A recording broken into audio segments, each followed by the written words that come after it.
সরকার এবং সেনাবাহিনী একে অপরের বিপরীতে দাঁড়ায়নি, একই সঙ্গে কাজ করছে।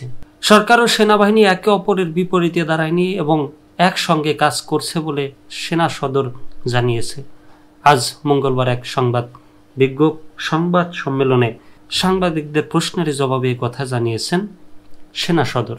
ঢাকা সেনানিবাসের অফিসার্স মেসে অনুষ্ঠিত এই সংবাদ সম্মেলনে দেশের আইন শৃঙ্খলা পরিস্থিতি সহ সমসাময়িক বিভিন্ন বিষয়ে কথা বলেন সেনাবাহিনীর মিলিটারি অপারেশনসের পরিচালক ব্রিগেডিয়ার জেনারেল মোহাম্মদ নাজিমুদ্দৌলা এবং সেনা সদরের মিলিটারি অপারেশনস ডাইরেক্টরের colonel staff colonel Mohammad Shafiqul Islam. মিয়ানমারের রাখাইনে মানবিক করিডোর দেওয়া নিয়ে এক প্রশ্নের জবাবে স্টাফ কর্নেল মোহাম্মদ শফিকুল ইসলাম বলেন, দেশের নিরাপত্তা বিঘ্নিত হয় এমন কোনো কাজে সেনাবাহিনী সম্পৃক্ত হবে না।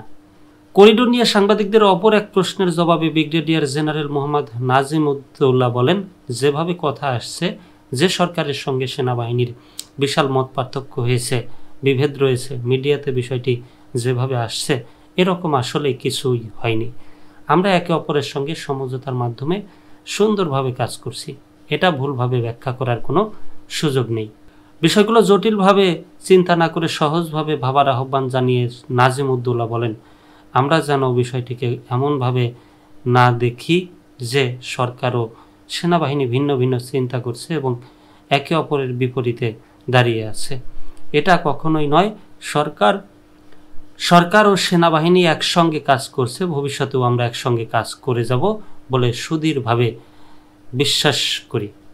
সেনা সদর আরও জানায়, গত 40 দিনে সেনাবাহিনী 241টি অবৈধ অস্ত্র ও 709 রাউন্ড গোলাবারুদ এবং গত আগস্ট থেকে এ পর্যন্ত সর্বমোট 9,611টি অবৈধ অস্ত্র ও 2,85,761 রাউন্ড গোলাবারুদ উদ্ধার করেছে।